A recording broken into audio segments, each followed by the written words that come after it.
আরে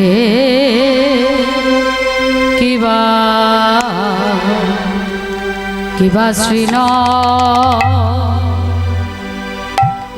দা অয়া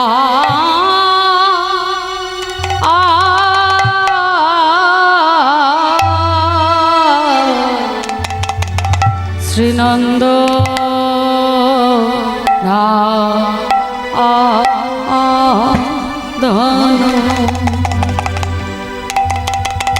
শ্রীনন্দ নন্দন করি গোচারণ মলিন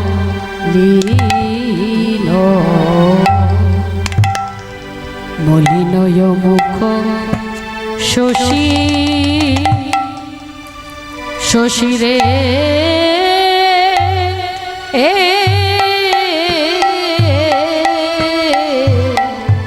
আরে কিবা শ্রীন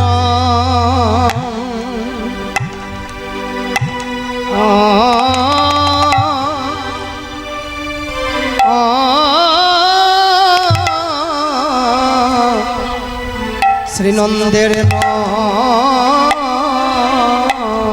নন্দন বলি একে হ্যাঁ কে বসি লো রে একে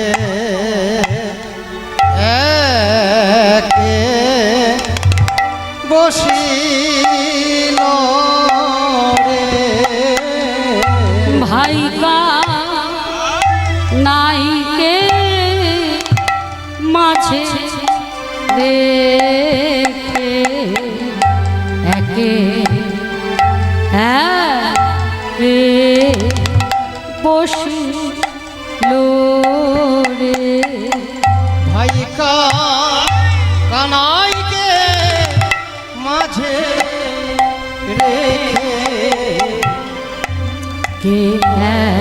কে বসি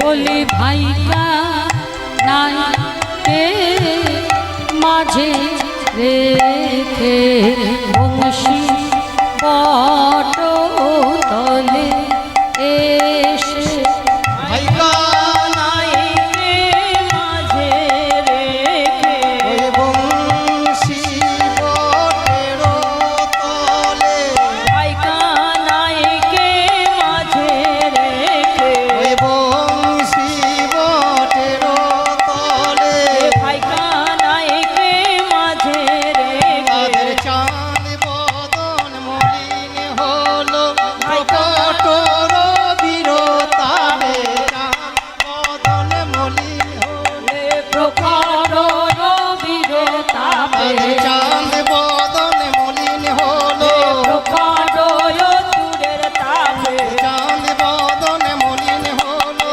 প্রখর দূরের তাপে চাঁদ বদন মলিন হলো প্রখর দূরের তাপে ওরে একে একে বসিল রে প্রখর দূরের তাপে ওরে একে একে বসিল রে বসের তলে একে একে বসিল রে বংশী বটের চাঁদ বদন মলিন হলো প্রকট দূরের তাপে চাঁদ বদন মলিন জয় ওই প্রকট হইবার তাপে চাঁদ বদন মলিন হলো প্রকট বিরতাপে চাঁদ বদন মলিন হলো ওই প্রকট বিরতাপে চাঁদ বদন মলিন হলো একে একে বসিল রে কিবা শ্রীন শ্রীনন্দ নন্দন করি গোচারণ মলিন মুখ শশী গো মলিন মুখ শশী আরে শ্রীনন্দের নন্দন করি গোচারণ শশী গো মলিন মুখ শশী সঙ্গে হলো ধরো সমসা হোচর সঙ্গে হলো ধরো সমসা গোচর সঙ্গে হলো ধন সবে সহচর বংশী বট তলে বসি গো বংশী বট তলে বসি সঙ্গে হলো ধরো সব সহচর বংশী বট তলে বসি গো বংশী বট তলে বসি তারা সবাই বসিল রে তারা সবাই বসিল রে বংশী বটে তলে এসে তারা সবাই বসিল রে বটে তলে এসে ভাই কানাইকে সাথে করে বংশী বটে তলে এসে ভাই কানাইকে সাথে লয়ে বংশী বটের তলে এসে ভাই কানাইকে সাথে লয়ে বংশী বটের তলে এসে তারা একে একে বসিল রে বংশী বট তলে বসি রে বংশী বট তলে বসি আজকে বিনোদ খেলা খেলতে খেলতে প্রাণ গোবিন্দ আমার সখাগণ সঙ্গে করে বংশী বটের তলায় এসে বসেছে আর সখাদের বদন পানে চেয়ে দেখছে সবার বদন মলিন হয়ে আছে। হ্যাঁ, কানাই সখাদের বদন পানে চাইছে, বলছে হ্যাঁ রে তোদের বদন এত মলিন কেন? সখারা বলছে কানাই লজ্জার কথা আর কি বলবো ভাই, সেই যখন ঘর থেকে বেরিয়েছি মায়ের কাছে একটু ননি মাখন ছানা খেয়ে বেরিয়েছি, এখন দেখ সূর্য মধ্য গগন, বড্ড ক্ষুধা পেয়েছে তাই হয়তো বদন মলিন হয়ে গেছে। তাহলে আজকে বৃন্দাবনের মাঝে মা সকলে রাখাল ক্ষুধায় আকুল, সকল রাখাল খুদাই আকুল, সকল রাখাল ক্ষুধায় আকুল, সকল রাখাল ক্ষুধায় আকুল, কহয়েতে জিয়ালা সকল রাখাল খুদাই আকুল, কহয়েতে জিয়ালা এই উদ্ধব দাস চিরদিনের আস, তুমি পুরাও মনের সার, পুরাও মনের সার। চিরদিনের আশা পুরাও মনের আশ, পুরাও মনের আশ। সকল রাখাল ক্ষুধায় ব্যাকুল, কহইতে জিয়ালা এই উদ্ধব দাস চিরদিনের আস, পুরাও মনে রয়াস। সকল সকালের বদন মলিন, সবার ক্ষুধা পেয়েছে। কানাই বলছে এই মধ্যাহ্নে বনের মধ্যে তোরা কি খাবি বল? আর একটা সকা বলছে যেন মনে হচ্ছে যা খেতে চাইবো তাই খাওয়াবে, হ্যাঁ যা চাইবো তাই খাওয়াবি। কানাই বলছে একবার বলে তো দেখ যে পারি কিনা। বলছে বনের মাঝে এই এই শ্রীরাম কি খাবি? বাবা খিচুড়ি আর লম্বা বেগুন ভাজা, পোলাও আলুর দম। এই তুই কি খাবি? আমি প্রসাদ পাবো। প্রসাদ খেপা খেপা, এত তুই বল বল বল। আমি লুচি সুজি আলুর দম। ও বাবা তুই হ্যাঁ এ কি সর্বনাশ, এসব কোথায় পাবে? হ্যাঁ সবাইকে খাওয়া দাওয়া এই কানাইকে কি বিপদে ফেলতে চাস না কি বলতো? বনের মাঝে কানাই এসব কোথায় পাবে? বটু হচ্ছে ব্রাহ্মণের ছেলে, ব্রাহ্মণরা একটু এমনিতেই পেটুক হয় বাবা। তা বটু বলছে এই তোরা থাম, অত পোলাও আলুর দম লুচি সুজি অত কিছু হবে না, আমি বলছি। বটু কহে ভাই অন্ন পেতে চাই, বটু বলে ভাই অন্ন খেতে চায়, বটু কহে ভাই অন্ন পেতে চাই, বটু কহে যদি খাওয়াইতে পারো। বটু কহে ভাই অন্য খেতে চাই যদি খাওয়াইতে পারো। মনে সুখ পাই ধনু চড়াই কিছু না চাইলে আর। মনে সুখ পাই ধনু চড়াই কিছু না চাই আরো। মনে সুখ পাই গো ধনু চড়াই কিছু না চাইলে আর। মনে সুখ পাই গো ধনু চড়াই কিছু না চাইলে আরো। ওরা চাই না অন্য, চাই না অন্য। চাই না কি বলছিল? খিচুড়ি আর লম্বা বেগুন ভাজা চাই না। ওদিকে বলেছে পোলাও আলুর দম, হ্যাঁ, আবার এদিকে লুচি সুজি। ইনি আবার কি বললেন? লুচি আর আলুর দম পায়েস। চাই না অন্য, চাই না অন্য। চাই শুধু অন্ন, চাই না অন্য। চাই শুধু অন্য, চাই না অন্য। বলি চাই শুধু অন্ন, চাই না অন্য। চাই শুধু অন্ন যদি খাওয়াইতে পারো। শুধু জয় জয় শ্রীরাধেশ্যাম হরি। চাই শুধু অন্ন, যদি খাওয়াইতে পারো। চাই শুধু অন্ন, যদি খাওয়াইতে পারো। চাই শুধু অন্ন। আমরা চাই না অন্ন। বটু বলছে অন্ন হলেই হবে, অন্য কিছু চাই না। শ্রীরাম বলছে এই বটু, তুই যে পেটুক পেটুকি রয়ে গেলি, হ্যাঁ?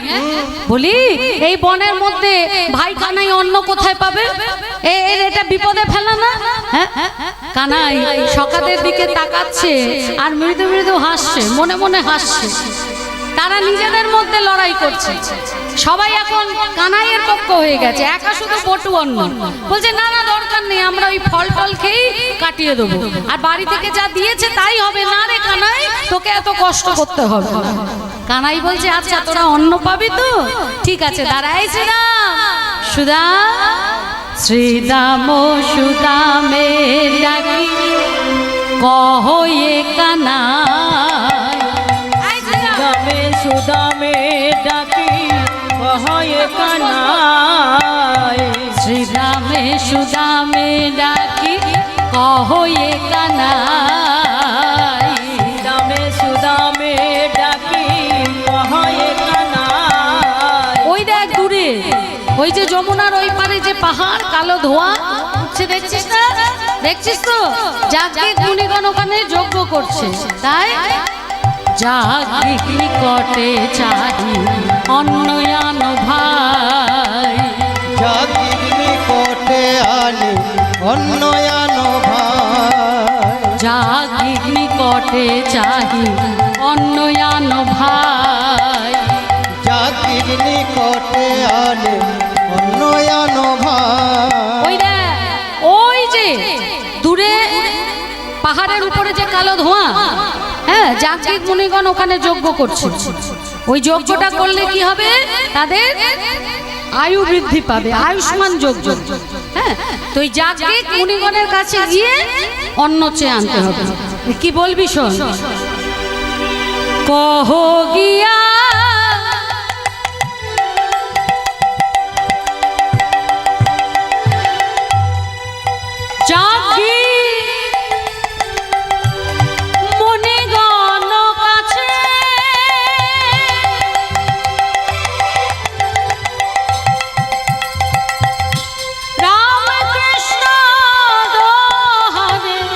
দোহে অন্ন মাগে কহ গিয়া যাবি মনে মদনি রাগে মুনিগণের কাছে রামকৃষ্ণ দোহারে দোহে অন্ন মাগে। রামকৃষ্ণ দোহারে দোহে অন্ন মাগে, দোহে অন্ন মাগে। কহ গিয়া যাজ্ঞিক মুনিগণের কাছে রামকৃষ্ণ দোহারে দোহে অন্ন মাগে। এই সুদাম, সুদাম শোন, ওই যে যাজ্ঞিক মুনিগণ আছে ওনাদের কাছে গিয়ে বলবি যে রামকৃষ্ণ অন্ন চেয়েছে। কি বলবি? কে চাইছে? হ্যাঁ, ভালো করে বলবি। আর একটা কথা শোন, ওনারা খুব ভালো, তোকে একটা মানে একটা কি বলবো, একটা চালাকি শিখিয়ে দিস। হ্যাঁ, ওই ভয় পেলে হবে না, কারণ এটা বুঝতে হবে জাতির শ্রেষ্ঠ হচ্ছে ব্রাহ্মণ। 9খানা গুণ থাকতে হবে তবে কিন্তু সে ব্রাহ্মণ। এমনি এমনি ব্রাহ্মণ হয় না, 9খানা গুণ চাই। ওই যে পৈতেতে 9টা সুতো, ওই 9টা গুণ। কেন পৈতেটা দেয়া হয়? যে তারা যখন পৈতেটা দেখবে, ওই 9টা সুতো দেখবে, মনে মনে ভাববে এই 9টা গুণের কটা গুণ আমি অর্জন করতে পারলাম। এই 9টা গুণ কি কি জানিস?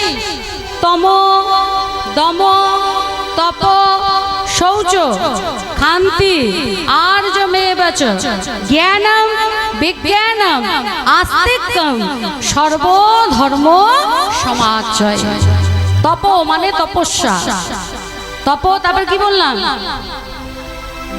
তপ বলিনি, তম বলেছি। এই যে শুনছে দেখুন, ও নাকি যাবে ব্রাহ্মণের কাছে। তম, দম, তপ, শৌচ। হ্যাঁ, তম, তম মানে তপস্যা। দম মানে ভিতরের ইন্দ্রিয়গুলোকে কন্ট্রোল করা। সম, দম, সম মানে ভিতরের ইন্দ্রিয়কে দমন করা, আর দম মানে বাইরের যে ইন্দ্রিয়গুলো আছে সেগুলোকে দমন করা। সম, দম, তপ মানে তপস্যা। শৌচ, শৌচ মানে পবিত্রতা। ক্ষান্তি মানে ক্ষমা। তম, সম, দম, তপ, শৌচ, ক্ষান্তি। আর্যমেবচ সরলতা। জ্ঞানম শাস্ত্র জ্ঞান। বিজ্ঞানম শাস্ত্রের অধিক জ্ঞান। আর আস্তিক্যম, আস্তিক্যম মানে বল, আস্তিক্যম মানে বলছে ভুলে গেছি, বলো। আই দেখ, বিশ্বাস। আস্তিক্য মানে হচ্ছে বিশ্বাস। এই 9খানা গুণ থাকবে তবে সে ব্রাহ্মণ, জাতির শ্রেষ্ঠ ব্রাহ্মণ। তাই যদি এই কাজটা করতে পারিস তাহলে আর ভয় লাগবে না। কি করবি বলতো? সবার গিয়ে আগে গিয়ে তাদের চরণে হাত দিয়ে বলবি কি, লহ গো প্রণাম, লহ গো প্রণাম, লহ গো প্রণাম, লহ গো প্রণাম, ওহে জাগিক মুনিগণ, লহ গো প্রণাম। ওহে জাতির মুনিগণ, লহ গো প্রণাম। বোঝা গেল? হ্যাঁ, এবার তাহলে যা। হ্যাঁ, এবার শ্রীরাম আর সুদাম দুজনে মিলে, হ্যাঁ দুজনে মিলে যাচ্ছে মা অন্ন নিয়ে আসার জন্য। শ্রীরাম আর সুদাম চলেছে। শ্রীদাম সুদাম যায় মুনি বরাবর, শ্রীদাম সুদামে যায় মুনি বরাবর। শ্রীদাম সুদামে যায় মুনি বরাবর। শ্রীদাম সুদামে যায় মুনি বরাবর। রামে কৃষ্ণ অন্ন চাহে কি কহ উত্তর। রামে কৃষ্ণ অন্ন চাইছে কি কহ উত্তর। ওদের দাও গোয়ন্ন, দাও গো অন্ন, ওহে মুনিবর দাও গোয়ন্ন। ওহে মুনিবর দাও গো অন্ন। শ্রীরাম আর সুদাম গেছে মা, দেখছে যজ্ঞ হচ্ছে। সে কি বিরাট বড় বড় যজ্ঞ, আর একদম অন্নগুলো সুন্দর করে সাজানো আছে। তা গিয়ে মুনিবরদের কাছে প্রণাম জানিয়েছে, আর প্রণাম জানিয়ে বলছে যে আমাদের অন্ন দাও, রামকৃষ্ণ চেয়েছে। সঙ্গে সঙ্গে মুনি চোখগুলো বড় বড় করে শ্রীরাম আর সুদামের দিকে তাকিয়ে বলছে, মুনি কহে কোন রাম কৃষ্ণ কহ শুনি। একটু পরে ও মা, ভিক্ষায় এখনো যায়নি তো, আমি বলবো। হ্যাঁ, ওদের তো ভিক্ষা দিচ্ছে না, ফেরত পাঠিয়ে দেবে না? মুনিগণ দেবে নাকি? দেবে তো তোমরা মায়েরা। তা যখন মায়ের কাছে যাবে তখন দেবে। আর একটুখানি বসো। মুনি কহে কোন রাম কৃষ্ণ কহ শুনি। বলে ব্রজরাজ সুত পরিচয় জানি। পরিচয় জানি। রামকৃষ্ণ কোন রামকৃষ্ণ? হ্যাঁ, ব্রজরাজ নন্দন। নন্দরাজার শুনেছিলাম দুটো ছেলে, একজন হচ্ছে কানাই আর বলাই।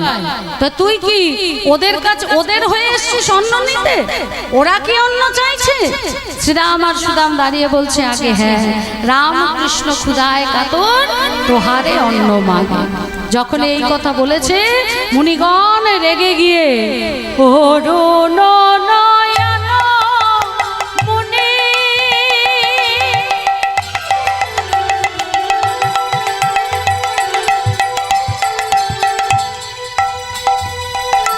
সম্প্রদ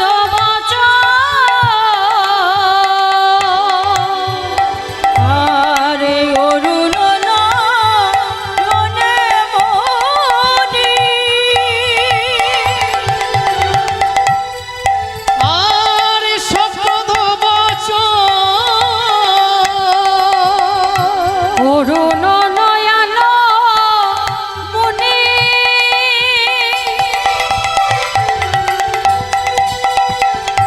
অক্রোধ আরে অরুণ নয়ন মনি সক্রোধ বচন ভোগের ভাগ চাহে ভয়ে নাহি যোগ্য অগ্র ভাগে চাহে ভয় নাহি বলি গোয়ালার ছেলের সাহস বটে। গোয়ালার ছেলে ভাগ চাহে গোয়ালার ছেলে সাহস বটে, গোয়ালার ছেলে সাহস বটে যোগ্য অগ্র ভাগ চাহে গোয়ালার ছেলের সাহস বটে। যোগ্যের অন্ন ভাগ চাহে দেবতারে নাহি সমর্পণে রাধে শ্যাম হরি বল। নাহি সমর্পণে যোগ্যের অন্ন ভাগ চাহে দেবতার নাহি সমর্পণে যোগ্যের অন্ন ভাগ চাহে গোয়ালার গোয়ালার ছেলে ছেলে সাহস বটে বলছে এত বড় সাহস গোয়ালার ছেলে যজ্ঞের অগ্রভাগ চাইছে। দেবতারে অন্ন নাহি করি সমর্পণ, সমর্পণ যজ্ঞের অগ্রভাগ চাহে গোপের নন্দন। গোপের নন্দন বলছে এখনো দেবতাকে দেওয়া হলো না, আর এত দূর স্পর্ধা যে সে ওই যজ্ঞের অগ্রভাগটা দিতে বলছে। হ্যাঁ, তোরা এক্ষুনি এখান থেকে দূর হয়ে যা, না হলে এই পোড়া কাঠ ছুঁড়ে মারবো কিন্তু। এরা এখান থেকে শিগগিরই যা। হ্যাঁ?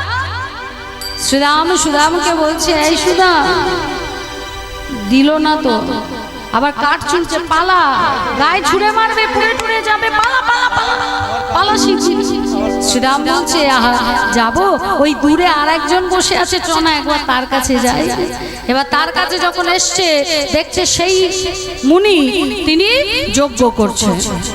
ও ভূর ভুবস্সঃ তৎসবিতুর্বরেণ্যং ভর্গো দেবস্য ধীমহি প্রচোদয়াৎ।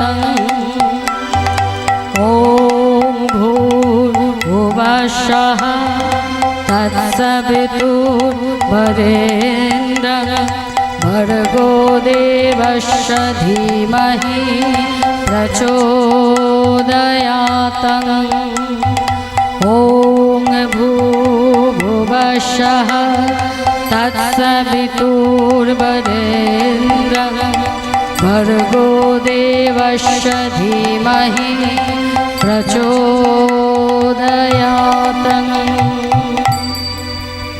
বলছে সে তো যজ্ঞ করছে, জাগানো যাবে না। সুদাম বললেন একটা কাজ কর, ওই যে সামনে কোষাকুষিটা রাখা আছে, ওই কোষাকুষিটাতে একটা ঢিল ছুঁড়ে মার। দেখিস যেন ওনাদের গায়ে না লাগে, বিরাট অপরাধ হবে। শ্রীরাম আর সুদামে কি করেছে মা, একটা মাটির ডেলা নিয়ে যেই না কোষাকুষিতে ছুঁড়ে মেরেছে, সঙ্গে সঙ্গে কোষাকুষিটা উল্টে গেছে। আর উল্টে যেতেই যজ্ঞে বাধা এসেছে। সঙ্গে সঙ্গে মুনিগণ রেগে গিয়ে বলছে, এই কে রে তোরা, দুষ্ট ছেলে কোথাকার, এক্ষুনি এখান থেকে দূর হ।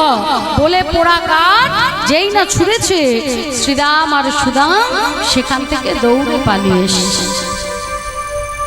আজকে যে ভগবানের জন্য, যে বিষ্ণু নারায়ণের জন্য যাজ্ঞিক মুনিগণ তারা এত বড় যজ্ঞ করছে, সেই বিষ্ণু নারায়ণ তিনি তো দাপর যুগে কৃষ্ণ হয়ে এসেছেন। কিন্তু সেই কৃষ্ণ ভগবানকে না চিনে তার প্রতিনিধি যারা, তাদেরকে দূর দূর করে পোড়া কাঠ ছুঁড়ে তাড়িয়ে দিলেন। সেই অন্নের এক কণাও কিন্তু তাদেরকে দিলেন না। কিন্তু অন্তর্যামী ভগবান তিনি সবটাই জানেন। ভগবান যদি অন্তর থেকে কিছু চান, যদি ভক্তের হাতে সেবা নিতে চান, তিনি কিন্তু সেই ভক্তের কাছ থেকে সেবা নেন। মা, আষাঢ় মাস পড়ে গেছে, আর কিছুদিন পরেই রথযাত্রা। দেখুন, জগন্নাথ প্রভুর একটা সত্য ঘটনা, গল্প নয়, সত্য। একজন বুড়িমা ছিলেন। এই বুড়িমা কিন্তু বড় গরিব। তার একটা মাত্র গরু ছিল, আর সেই গরুটা যা দুধ দিত, 4 গ্লাস দুধ হতো। 4 গ্লাস দুধের মধ্যে 3 গ্লাস দুধ বিক্রি করত, আর 1 গ্লাস দুধ জগন্নাথ প্রভুর মন্দিরে দিয়ে আসত। তো ওই মন্দিরে যেতে গেলে একটা যমুনা নদী, ওই নদীটা পেরিয়ে যেতে হতো। এবার যখন ওই নদী পেরাতো, ওই গোয়ালিনী মা কি করত, নদী থেকে জল নিয়ে, মানে দুধ কম আর নদী থেকে জল নিয়ে ওই গ্লাসটা ভরে দিত। প্রত্যেক দিন গিয়ে দিয়ে আসতো। সে জানতো মনে মনে যেটা আমি ভুল করছি। ভগবানের কাছে, জগন্নাথের কাছে ক্ষমাও চাইতো। জল ভরতো আর বলতো, প্রভু তুমি তো সবই জানো, তোমার তো অজানা কিছু না, তুমি আমার অপরাধ নিও না, কি করব বলো, মনেরও আকাঙ্ক্ষা, তাই একটু জল মিশিয়ে দিচ্ছি, তুমি ওই রাজহাঁসের মতো দুধটা খেয়ে নিয়ে জলটা ফেলে দিও।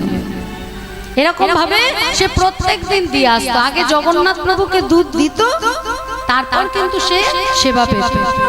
এবার একদিন কি হয়েছে, আকাশ কালো মেঘে ভরে গেছে, নদীর জল বেড়ে গেছে। এবার ওই দুধ নিয়ে যাওয়ার সময় নদী থেকে জল ভরতে গিয়ে একটা ছোট মাছ ওই দুধের মধ্যে চলে গেছে। সেটা বুড়িমা দেখতে পায়। এবার মন্দিরে গেছে, গিয়ে জগন্নাথ প্রভুর যে পান্ডা, তাকে দুধটা দিয়েছে, আর দিয়ে বলছে, তাড়াতাড়ি করে তুমি সেবাটা দিয়ে গ্লাসটা আমাকে দাও, কারণ আকাশে মেঘ পড়েছে, যদি বৃষ্টি নামে আমি আর ঘরে ফিরতে পারবো না, আমাকে রাস্তায় বসে থাকতে হবে, তাহলে তুমি তাড়াতাড়ি করে সেবাটা দাও।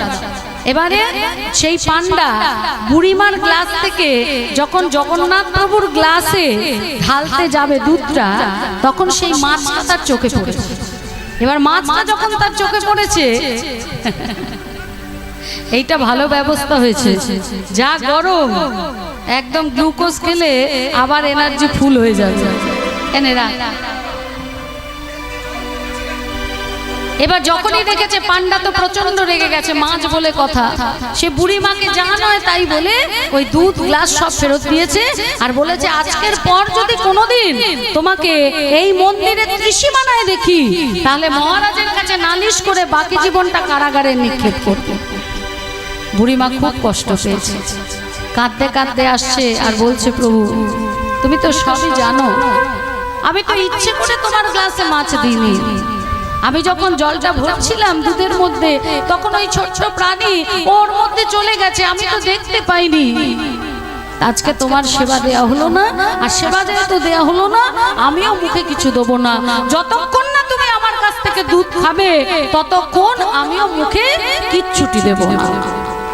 ঘরে এসে শুয়ে আছে, প্রচন্ড ঝড় জল। হঠাৎ রাত্রি 12টার পর বাইরে থেকে যেন কে ডাকছে। বলি, কে আছো গো? ঘরে থেকে কেউ আছো? একটু দরজাটা খোলো না, আমি পথিক, এই বৃষ্টির মধ্যে, দুর্যোগের মধ্যে কোথায় যাব, আমাকে একটু আশ্রয় দেবে? কেউ কি আছো ও কুটিরবাসী? বুড়িমা ধীরে ধীরে বাইরে এসে দেখছে যে এক ব্রাহ্মণ বৈষ্ণব, অপরূপ তার অঙ্গের জ্যোতি। সে বুড়িমাকে বলছে, মা গো, আমার বড় ক্ষুধা পেয়েছে, আর দুর্যোগে যাওয়ার মতো কোথাও জায়গা দিক খুঁজে পাচ্ছি না, আমাকে একটু আশ্রয় দেবে মা? বুড়িমা ভিতরে নিয়ে এসছে। বুড়িমার একটাই সম্বল, একটা ছেঁড়া কাঁটা। সেই ছেঁড়া কাঁটাটাও দিয়েছে। হ্যাঁ, বলেছে এই কাঁটাটার মধ্যে তুমি শুয়ে থাকো। বলছে সারাদিন কিছু খাইনি, বড় ক্ষুধাও পেয়েছে। বুড়িমা বললেন, বৈষ্ণব বাবা, তোমাকে দেওয়ার মতো কিছু নেই, তবে প্রত্যেক দিন আমি জগন্নাথ প্রভুকে দুধ দিয়ে আসি। আজকে যখন যাচ্ছিলাম নদীর জল বেড়ে গেছে, তো ওই জলের সাথে মাছ পড়ে গেছিল, আমি দেখতে পাইনি, সেইটা নিয়ে গেলাম, কিন্তু পান্ডা ওটা ফেরত পাঠিয়ে দিল। ওই মাছওয়ালা দুধটাই আমার কাছে আছে, আর কিছু নেই, আমি কি সেবা দেব? ভগবান বা ব্রাহ্মণ বৈষ্ণবের বেশে বললেন, তুমি এক কাজ করো মা, তোমার কাছে যদি পেতলের পাত্র থাকে, সেই পাত্রের মধ্যে ওই দুধটা গরম করো, তারপর একটা গ্লাসে নিয়ে ওতে একটা তুলসী পাতা দাও, দিয়ে তুমি দুধটা আমাকে দাও। বুড়িমা তাই করলেন। আর সেই বৈষ্ণব ঠাকুর অর্ধেকটা দুধ নিজে পেলেন, আর অর্ধেকটা দুধ নিজে হাতে বুড়িমাকে সেবা করিয়ে দিলেন। এইবার নিচে ওই ছেঁড়া কাঁথাতে শুয়েছে, বুড়িমাও ঘুমিয়ে পড়েছে। ভোরবেলা যখন ঘুম ভেঙেছে, তখন বুড়িমা দেখছে বৈষ্ণব ঠাকুরও নেই, আর তার ছেঁড়া কাঁথাটাও নেই। বলছে, হায় হায় গো, হ্যাঁ আমি এই দুর্যোগের মধ্যে আশ্রয় দিলাম, আর আমার একমাত্র সম্বল ওই ছেঁড়া কাঁথাটা নিয়েই চলে গেল। হ্যাঁ, এখন আমি কাঁথা কোথায় পাবো? খুব কষ্ট হচ্ছে বাবা, ছেঁড়া কাঁথা নিয়ে চলে গেছে। হঠাৎ লক্ষ্য করছেন যে তার গায়ের মধ্যে একটা টুকটুকে লাল রঙের পাথর দেওয়া চাদর। মনে মনে ভাবছে, সকালবেলা যখন আমি জগন্নাথ মন্দিরে গিয়েছিলাম, ঠিক এই রকমই একটা চাদর আমি জগন্নাথ প্রভুর গায়ে দেখেছিলাম। কারণ প্রত্যেক দিন রাজা ওই রকম মণিমাণিক্য খচিত একটা করে চাদর জগন্নাথ প্রভুকে দিতে। বুড়িমা ভয় পেয়ে গেছে, ভাবছে কেউ যদি জানতে পারে ভাববে আমি বোধহয় চুরি করেছি, কিন্তু আমি তো চুরি করিনি, আমি বরঞ্চ রাজা মশাইকে গিয়ে এটা ফেরত দিয়ে আসবো। চাদরটা ভাঁজ করে নিজের কাপড়ের তলায় নিয়ে রাজসভায় গেছে। রাজামশাইকে বলছে, রাজামশাই, কেউ যদি নিজে থেকে আপনার কাছে এসে নিজের অপরাধ স্বীকার করে, আপনি কি তাকে প্রাণদণ্ড দেবেন? রাজামশাই বলছে, কখনো না। কি ভুল করেছো বলো? বলছে, আমি ভুল করিনি। গত রাতের সমস্ত ঘটনা খুলে বললেন, এবং ওই চাদরটা যখন দিলেন, রাজামশাই চিনতে পারলেন যে আগের দিনকে ওই চাদরটা রাজামশাই জগন্নাথ প্রভুর জন্য পাঠিয়েছিলেন। পান্ডাকে ডেকে আনা হলো যে গিয়ে দেখো চাদরটা আছে কিনা। পান্ডা গিয়ে দেখলো যে ওখানে চাদর নেই। রাজামশাইয়ের কাছে ফিরে এলো, আর রাজামশাই তাই শুনে সেই বুড়িমার চরণে আছাড় খেয়ে পড়লেন। বললেন, শুদ্ধ তোমার ভক্তি, শ্রেষ্ঠ তোমার ভক্তি, তোমার হাতে দুধ পাইনি বলে স্বয়ং জগন্নাথ প্রভু তিনি নিজে বৃদ্ধ ব্রাহ্মণ বৈষ্ণবের বেশ ধরে এসে ওই দুধটা নিজেও সেবা করলেন, এবং অভুক্ত ভক্তকে নিজে হাতে সেবা তো করালেন, আর সেই সঙ্গে নিজের গায়ের চাদর তোমার গায়ে দিয়ে গেলেন। সেই থেকে ওই বুড়িমা প্রত্যেক দিন জগন্নাথ মন্দিরে আমার জগন্নাথ প্রভুর জন্য দুধ দিয়ে যেতেন। তাহলে দেখুন, ভগবান যদি মনে করে কোনো ভক্তের কাছ থেকে সেবা নেবে, ভগবান কিন্তু ঠিক সেবা নেবে, যদি সেই ভক্তের অন্তরে আকুলতা থাকে। তাহলে এইবার শ্রীরাম আর সুদাম মনের দুঃখে ফিরে আসছে। মুনির ভৎসনা শুনি শ্রীরাম সুদাম ফিরিয়া আইল, আর আসিয়া সব কথা ভাই কানাইকে বলিল।